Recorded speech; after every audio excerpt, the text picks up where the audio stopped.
I've lived in this house for the last 5 years. I grew up across the street. I did live in the city for a couple years, but chose to move back here when I had my son. The creek only fills up when it rains. It fills up rather high, rather fast. I watched the whole area behind my parents' house turn into a huge lake. And that's when I started reading, why does this creek only fill up sometimes? Why does it not fill all the times? Why am I in a 100% floodplain and my neighbors are not? And realized disrupting properties, adding things here, changing things here, and not putting places for water to go is going to cause havoc. And that's what happened. The Wissahickon Creek is impaired. It doesn't mean it's highly polluted. It means that the water that rains down on the properties, especially the impervious surfaces, just runs right off the top of lawns and of pavement and goes right into the creek, which makes them really flashy. We chose this location because we felt that the headwaters, the very top of the Sandy Run, the largest tributary of the Wissahickon, we could focus in this one area and demonstrate an impact and start to create a creek that would hold water more often than not and flood less.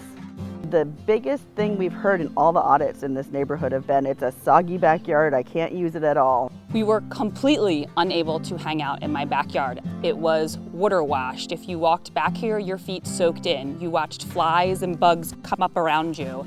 We were never back here. We had a back deck, we didn't use it.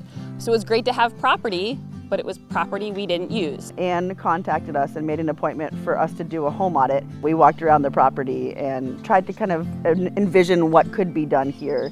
I really wasn't sure what I was getting into, but got to meet some wonderful ladies who educated me on my property and offered some help.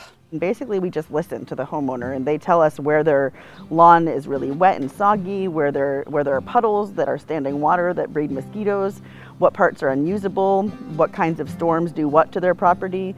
We will then follow up with the homeowner and find out if they want to get a rain barrel, get a rain garden, do a downspout plan, or what projects that they want to do based on what we recommend. The biggest thing they mentioned was the rain garden. And the rain garden was to help essentially with the majority of my backyard in hopes of making it more livable, more sustainable for both plants and me and my family.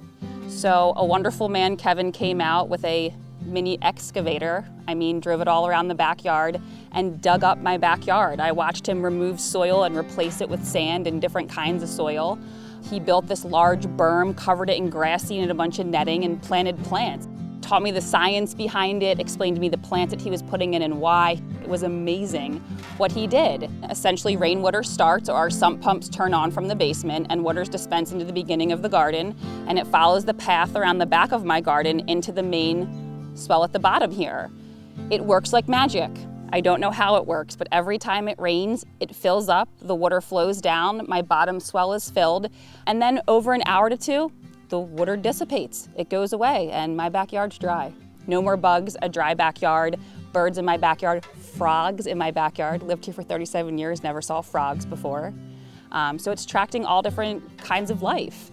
This was the first big project we did, and it's really the key project of the entire neighborhood because she is right next to the creek. And this one project between Anne and her next door neighbor, Danny, manages the entire street's water. So all of the backyards that slope down to the creek, all that water ends up in Anne's rain garden, and it manages all of that water. We'll do audits for anybody who wants, but we're looking at where are the really key areas like this property that mean we can manage a whole street with just one project and where we can really get more bang for our grant funders' buck.